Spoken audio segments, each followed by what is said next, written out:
Hey, everybody. My name is Jim Boad, and I help people start and scale group homes.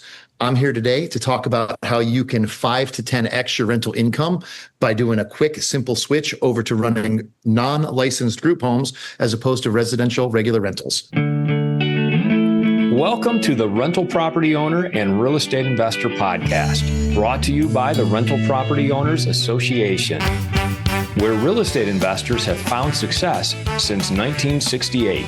I'm your host, Brian Hamrick from Hamrick Investment Group. This episode is sponsored by Green Property Management, managing everything from single-family homes to apartment complexes in the West Michigan area. Find out more at greenpropertymgt.com. And RCB and Associates, helping real estate investors and small business owners navigate the complex world of health insurance and Medicare benefits at rcbassociatesllc.com. Hello and welcome to episode 514. What if you could invest in real estate that not only generated strong returns, but also transformed lives? That's exactly what my guest today, Jim Boad, is doing through group homes. As founder of Shelton Housing First, Jim has launched more than 14 recovery homes in the past 2 years, with 8 more on the way. He's also the author of Group Home Accelerator and coaches investors on how to build housing that's both sustainable and deeply impactful. Jim, welcome to the show. Glad to be here. What it is your niche is and how you got into it. Group homes is kind of the generic term of a lot of different types of homes. They can be elderly care. They can be kids aging out of foster care. They can be people coming out of prison, going into re-entry programs, or what I run, recovery, sober living homes.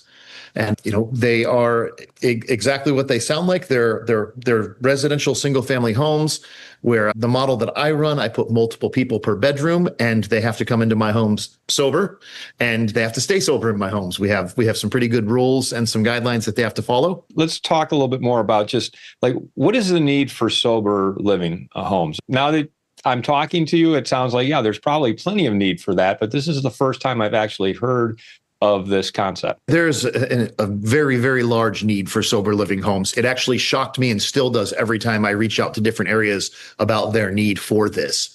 So my area is actually a smaller area. I only have 11,000 people in my town, and I keep all of my homes full all of the time, and I tend to have a waiting list. I call other states and other counties and other cities, and almost everyone I talk to, there is a very large need for people to run these homes. And what we run, and it's a really important part of this infrastructure, is they're just independently owned homes that are run as sober living homes. And I only run non-licensed homes, so you don't need any special training or certificates or licensing to do this. Let's talk about now how you got into this niche, and then I want to dig into it a lot deeper. I've been investing in real estate for a little over 24 years. I started in the late 2000 and really did my first fix and flip in 2001. So there's kind of a long gyration of that story. I won't go deep in it. It's a whole nother podcast. But what took me to where I'm at today was the impact of COVID on my rental properties. I really started building my rental portfolio in about 2017. And when COVID hit, I started getting tenants that just stopped paying rent. And of course, I'm a high touch landlord. I was reaching out, seeing what was going on. How could I help? Did you lose your job? Are you having issues? And overwhelmingly, the majority of people answered, no, we just don't have to pay. And they absolutely weren't wrong. They did not have to pay, and there was nothing I could do. Well, where are you located? Because that's not the truth around the whole country, but in certain areas. I'm in Washington State, and it's always kind of been an uphill battle as a landlord here. But when COVID hit, it got really, really gnarly, and it still is. It's still very challenging to be a realtor. I mean, not a realtor, a landlord here in Washington State. So your tenants are saying, we don't have to pay. You can't make us. What did you do? At first, I didn't know what to do. I talked to my attorney. My attorney confirmed there's really 2 options that you have. You can move into one of the homes, and you can force them to move out, or you can start selling them. And those were really the only 2 options. And the reality of it was selling was such a poor decision for me at the time because some of my homes were newer. They're rentals. The way I like to sell my rental homes is I like to get the people out, go in, recondition the home, and stage them and sell it as a beautiful home and get top dollar. So I was dealing with homes that had tenants in it that wouldn't pay and wouldn't leave. So sell that house. Like it's not a fun sale. The few I sold, I really took big losses on.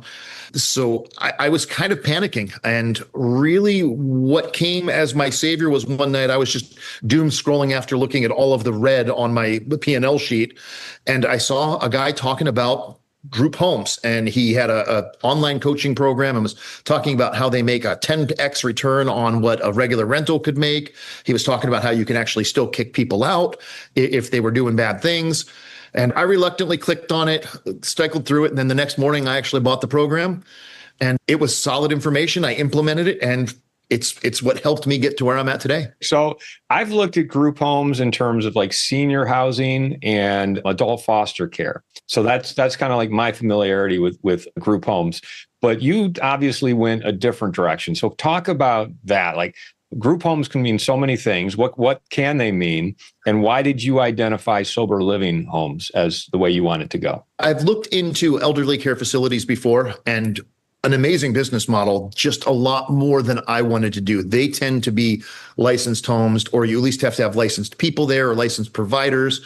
Once you start administering medications or services, you come into a whole different class, where what I'm working with the non-licensed group homes is just I provide them housing and structure. So there's really nothing I need to be licensed for, because the structure is just basic rules. Even like any rental, you're not allowed to do illegal drugs and have late night raging parties. And there's a lot of things you're not allowed to do just in a regular rental. So there's rules on those as well. And what made me really choose it was that one first was the non-licensing. I really didn't want to have to go back to school or really learn that much more and become licensed. And the other thing is that addiction has touched me throughout my whole life. As a child, my parents were drug addicts and alcoholics. I've cycled through so many friends and family members that have struggled with this battle, and many still do. Did you hone in on the sober living concept right away? Or did you have a little bit of trial and error, like maybe I'll do this instead? Yes, but it was outside of this. I opened my first Airbnb, and I hated it. I want nothing to do with Airbnbs. One, I do live in a smaller town. We have great hiking and things around us, but like it's not a huge Airbnb town. And I don't personally like that model. And as I see more and more, that model's fading and not as lucrative as a lot of people made it out to be or expected it to be. In a sober living home, what does it look like? How many people live there? How many rooms? How do you kind of set that up as a concept? Absolutely. So the thing with the sober living homes, of course, the more bedrooms you have, the better off it's going to be. Plus, there's the bedroom bathroom mix. You have to have enough restrooms and things. You can't have a 10-bedroom home with a 1 bath. It's about 4 people per bathroom. And you can legally push it up to more than that, but I don't like to, just because it causes very cramped homes. The way I run my model, and there's a couple different ways you can run it, is you can try to get individual people in a room and charge more, or you can do 2 people per room, which one, I can charge less, so it makes more affordable housing, because this is also an affordable housing model. And then 2, the accountability of 2 people per room as they're kind of going through this is a really important thing. It does help a lot of people have some more accountability. They can't just go sink into the room and be alone or be doing bad things in their room, because they have someone else in there to kind of help hold them accountable. How do you find your residents in these homes? Is it a nonprofit who directs them to you? And who's actually paying for them to live there? The amazing thing is who's paying for the majority of this is going to be state and federal funding. There's a lot of it, and there's really no specific end in sight for it, because we do have a pretty big drug epidemic. Where the majority of my people come from is they're coming to me right out of inpatient drug clinics, because I don't let people get sober in my homes. You have to come to my home sober. So that there's a big difference between that. And if you allow active users to come into your home, it will ruin the dynamics of that home pretty much every time. So I've reached out, and I have a lot of local and even far away. I take people as far as 300 miles from where I live into my homes, because I network that far. Let's define sober, because when I hear sober, I'm thinking, okay, these are people who aren't drinking alcohol. But you're using it in terms of people who have been drug users and have any sort of substance abuse problem, that they're off of it when they're sober? Absolutely. It encompasses all of that. I mean, we have people that come in that have had, prescription drug problems to fentanyl to just straight alcoholics. Is your home like just a place for them to live while they're going out and working and leading a normal life? Or is it more like what I would think of as the Betty Ford clinic, where they're cleaning the floors, they have sort of shared responsibilities? I mean, how does that work? Definitely not quite to the Betty Ford part. But, they do have to live cohesively, and there are responsibilities. We have two methods that we run with it. The first method we give everyone the opportunity to do is these are the tasks that you guys communally have to do. You have to keep dishes done. You have to keep floors clean. You have to keep these things done. You guys can either dictate how it's done or we will dictate how it's done. So if there becomes issues, we'll make a chore list. We've had a few houses that we've had to do it, but for the most part, people really like to self-govern. The majority of these people are coming from kind of the lowest spot that they've been. And it does start to give you that sense of worth when you're maintaining your own place. We have guys that love to mow the lawns. We have guys that hate to mow the lawns. So they just kind of work it all out. I'll do the dishes. I don't want to mow the lawn. Who's providing that structure? I mean, are you there, or do you have employees who have to be there? What does that look like? Because it does sound like it's a little more hands-on than just letting them live in the property. It is and it isn't. There's two models that really you can run in this sober living aspect. You can either identify someone who's living in the home to kind of be the home leader, and then they'll report back to you and tell you things that are going on and working or not working, or if people are doing bad things, and kind of help enforce the rules. There's not an extensive amount of rules. I mean, they're pretty basic. Clean up after yourself. The bathrooms need to be wiped down at least twice a week. There's just basic things that I feel like most people kind of do to some degree or another on their own. Or we can run the model that I run, because I knew I wanted to scale this almost instantly. So I brought on a small team. I've got an operations manager, and then I've got a guy who is kind of, I don't want to call him our enforcer, but that's to a degree what he is. He will go around and, make sure that people are doing what they're supposed to do, check on the houses to make sure there's not, they're not destroying the homes. Also, we do random drug tests in our houses. There's something you don't have to do, but I do recommend people do them, just because they're a really good line of defense to let you know quickly if someone is back into using drugs or alcohol. And it happens often. And that's the random drug test. You recommend doing that? Correct. Talk about your portfolio. Like, how many of these properties do you have? What's the minimum and the maximum number that you try to have in your home? And I do want to get into the profit potential here. So let's kind of go in that direction. When I started this, I did have a portfolio, and I turned my regular rentals into these quickly, and then I've been shifting over the years. I do have less than 14 homes, but I house a lot more people now, because I had some duplexes that were 2-1s. So it was 4 bedrooms, 2 bathrooms. So maximum I could fit is 4 people and 4 people. So 8 people total in that duplex. Where now everything I get, I either build or I remodel homes, and I'll make them 5+ bedrooms. I've got some 10-bedroom houses I'm just finishing up over in my community here. And, pretty much everything I have now is 4 to 6 bedrooms, and I'm about to have the 10s. Those ones are exciting, just because it really helps a lot of people, and it makes it a lot easier than having a bunch of 2s around. So the economy of that, really, the more bedrooms you can have, the better it is for this model, for sure. If you have a 10-bedroom, does that mean you could have up to 20 people living there? I mean, what? Absolutely. Okay. And how long do they live there for? I mean, is this a month-by-month kind of situation, or are they there for a full 12 months? We have no set time people have to stay or have to go. I've got people around in the 3-year mark. I've got a couple of the first people I brought in still live with me.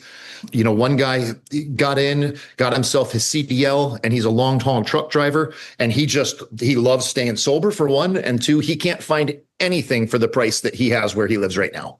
So it's just kind of a win-win for him.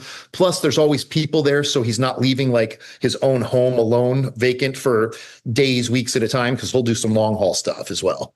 So he likes that also, because it kind of keeps the place secure for him also. What can you charge for these rooms or the beds? And you did say you've got some nonprofits, or the state is helping pay for it. So let's talk about that. What is the actual amount you can charge and the profit potential with a property like this? the nonprofits and the state agencies, and they pay for the majority of my people. What'll happen is when they get out of the rehab, they're offered anywhere up to 3 months worth of payments for them to live somewhere and the down payment. And then there's a lot of different programs, which again, you don't have to do this, but my people have learned them and they really know how to work these programs. So they'll assist and say, hey, your 3 months is about to run out. Would you like to apply for some other funding so you can stay here and have that covered for you? And we've had people that are in our house round in 3 years that still are getting paid for it.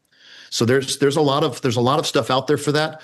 You can actually utilize HUD vouchers in these homes now. There's a lot of really creative ways for funding on these types of homes. And just getting into it, pay is it's going to be area specific. If you're in a more rural area where you can, where houses are cheaper and rents are cheaper, a lot of times they're going to be a little bit cheaper. My area, I get $700 per bed. So I average about $1,400 per bedroom. So if I have a 3-bedroom house, I'm bringing in, and it's full, I'm bringing in $4,200.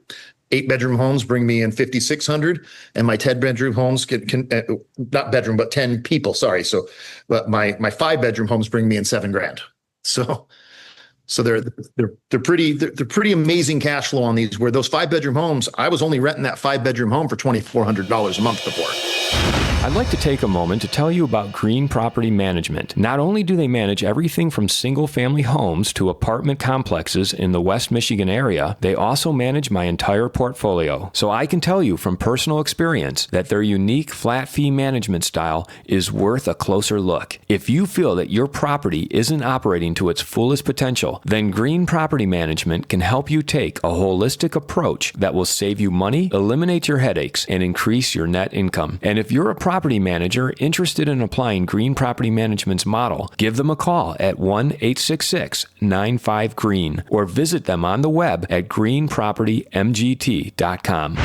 If you're thinking of leaving your W-2 job and becoming a full-time real estate investor, one of the greatest costs you must consider is healthcare for you and your family. When I made this transition myself, I found the whole healthcare insurance process to be confusing and frustrating. That's why I'm glad I met Chad Creasy at RCB and Associates. Chad is a professional health insurance agent who helps real estate investors and small business owners understand and choose their best healthcare options. And best of all, his services are covered by the insurance company and won't cost you a dime. If you live in Michigan and are expecting a change in your healthcare insurance coverage for any reason, or losing employer coverage or transitioning into Medicare, then you owe it to yourself to contact Chad Creasy at rcbassociatesllc.com. What are your responsibilities then as the landlord with expenses? Are you paying all the utilities? Do you have to provide food or any other service above and beyond what you would have to provide a normal or a typical resident? Utilities are what you're going to end up having to pay, because it's just hard to break them up, and you don't want to.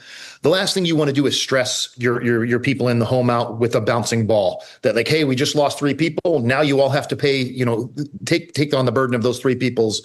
So, but it's not too bad. Utilities can come, they can really add up.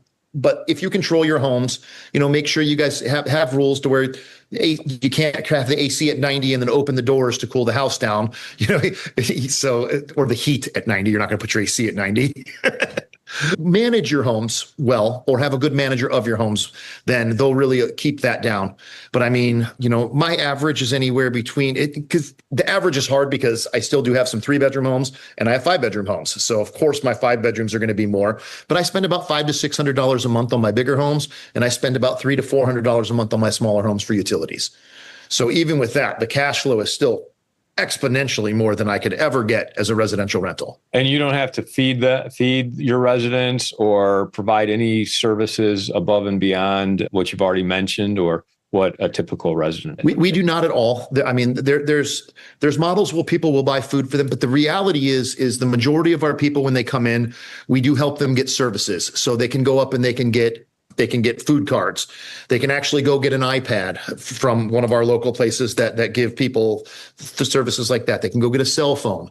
So somebody moves into our home and they don't have all of these things, we can guide them right to that. So the same day they could walk home with a cell phone, an iPad, and some sort of food benefits. Are you on the bus line where they can you get public transportation, or do they all have their own cars? And what does that look like? It's a good mix. I always have tried to buy my home on bus lines and near services so people could not have a vehicle and still be able to function. I am in a smaller town. So, I mean, the reality is you could walk from one end of my town to the other end of town and it's less than 2 miles. So, but then there's a grocery store on one side, the downtown, and on the other side of town. So you're never more than a quarter of a mile away from a grocery store here in our town. So your tenant base they've had problems in the past, challenges in the past. They may still have challenges. So I'd imagine that there is a little bit more oversight that you have to have. And can you talk about some of the difficult situations you've been in and how you are able to avoid those or work through them? The most difficult situations that I have been in are what cause most difficult situations is just the lack of knowledge. Having the first couple people that we found doing drugs, we just didn't really know what to do. I didn't have, because the coaching program I took was just an online course and it didn't specifically address that. It kind of stayed generic about just how to open group homes. And it didn't dive into like where I'm at. I specialize in these. This is all I do. So I'm not going to be much help to tell you how to deal with elderly care issues, but with this, I definitely can. And those were the biggest issues that I ran into.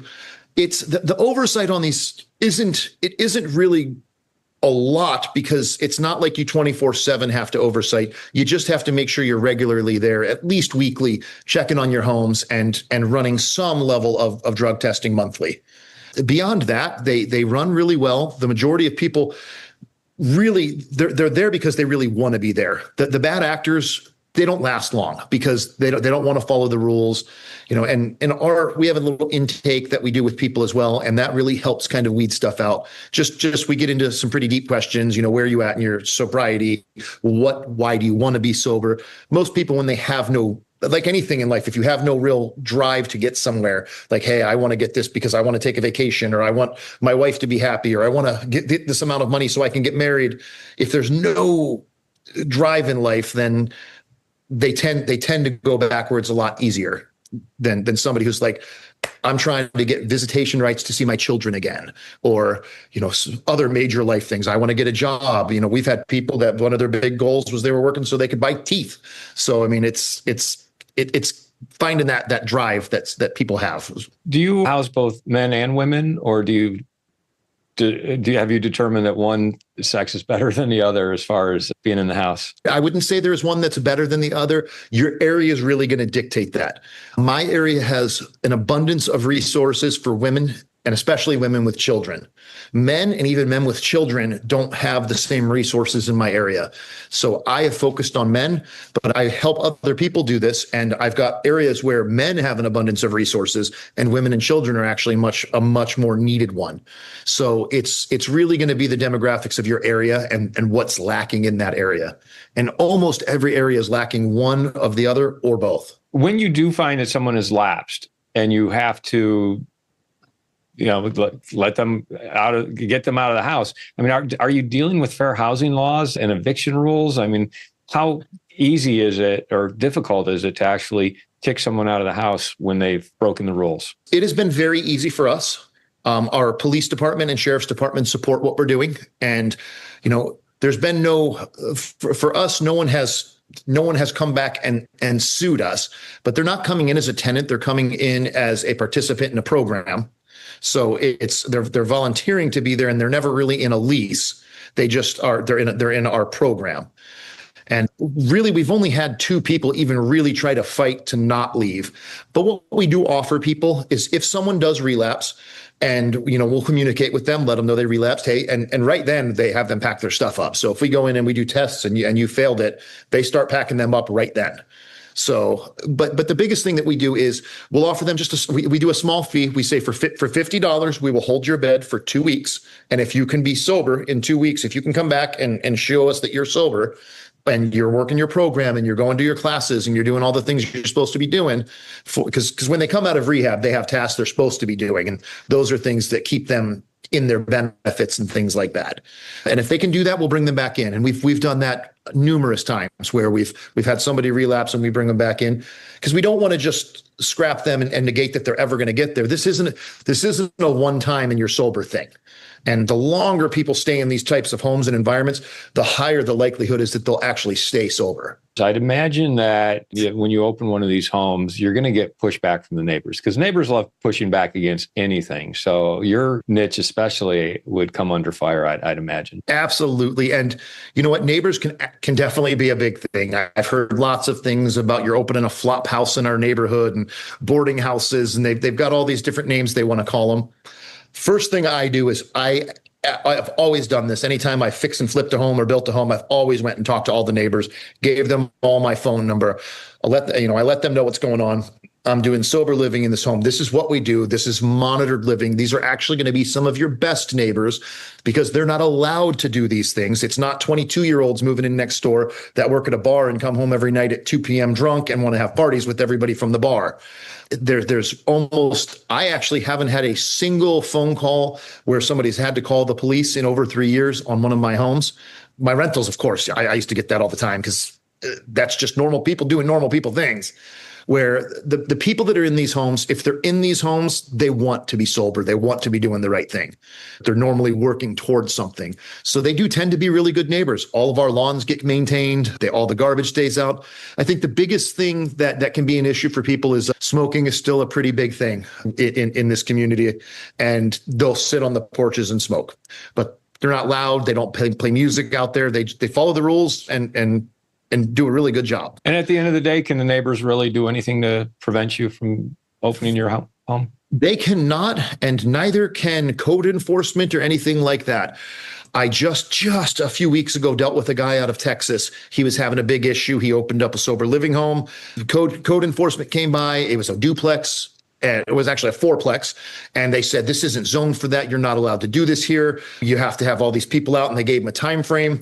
I sent him some case law on it, because there's actually quite a bit of case law on this, because drug addiction is now classified as a disability. So the ADA kicks in, you get into this whole world that you don't want to get in if you're on that side of it as an inspector coming in here trying to tell people they can't do this. You are violating so many rights, and cities have been sued and lost over this more than once already.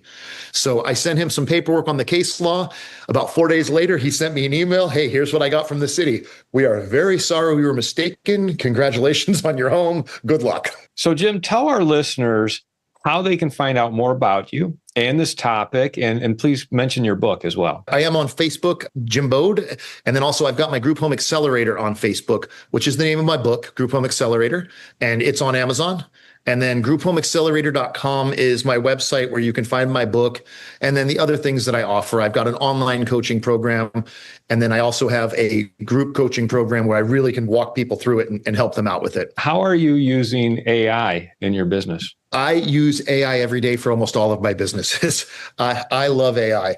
AI does so much research for me. AI helped me get over $200,000 in grants last year. And like anything, it's just like when Google came out, it's only going to be as powerful as the information you give it. If you go into Google and say, make me $1 million, Google's not going to make you $1 million. But if you say, give me 10 solid ways to make $1 million in real estate in the next 12 months, it's going to start giving you that great information. I use it to refine my writing. I use it daily. How did you use it with your grants? Did you have it help you fill out the questions or even locate the sources of those grants? From stem to stern, it helped me with grants. It helped me find grants that were relevant to it. And it helped me get to the pages where I actually had to fill things out. It helped me fill those out as I gave it information that, hey, I need information on this. Granted, you can't, one of the biggest mistakes I see people make with AI is they just trust it. You can't just say, hey, write me a book about my life, and then be like, hey, here's a book about my life that AI wrote. Like it's going to just make stuff up. It needs some oversight. Absolutely. So I utilize it as the best proofreader I've ever had for free. I've paid a lot of money for proofreaders in the past. It writes the best hooks and offers that you can find out there. I've paid a lot of money for copywriting, and it does a better job than most people I've ever paid. Because even with a copywriter, I still have to either talk to them on the front end or refine what they do on the back end, because they don't know me that well until they've done 10 or 15 projects for me. Like AI, as it starts to learn you, the more information you give it, the more it learns about you, and the more it will actually give you back your stories and your accomplishments as you put them in there. What are you using, ChatGPT or something else? I actually mix it up. I have a paid prescription with ChatGPT, and I use Grok. And I like to go back and forth, and I will have them refine each other. And it's pretty amazing how one isn't better than the other to me. They're just different, and you'll get a little bit of a different spin depending on which one you're using, and of course the prompts that you give it. I've found that Grok does the best deep dives. Like if you want a really good like feasibility report or just like deep research into something, Grok is better than ChatGPT. But I use ChatGPT 90% of the time. I get it. Jim, this has been a great conversation. I want to thank you for bringing this topic and this new way of making money by helping people, having a group home, sober living, a really interesting topic. And I hope maybe it inspires some of our listeners to look at their properties a little differently and say, hey, could I do this here? So thank you so much for having this conversation with us. Awesome. Thank you. I want to thank everybody for listening to this episode. I'm your host, Brian Hamrick from Hamrick Investment Group, and you can find out more about me by going to higinvestor.com. That's higinvestor.com. This episode was sponsored by Green Property Management, managing everything from single-family homes to apartment complexes in the West Michigan area. Find out more at greenpropertymgt.com. And RCB and Associates, helping real estate investors and small business owners navigate the complex world of health insurance and Medicare benefits at rcbassociatesllc.com. You've been listening to the Rental Property Owner and Real Estate Investor Podcast, brought to you by the Rental Property Owner Association. You can find out more at rpoaonline.org. If you enjoyed this podcast, please go to iTunes to subscribe, rate, and review.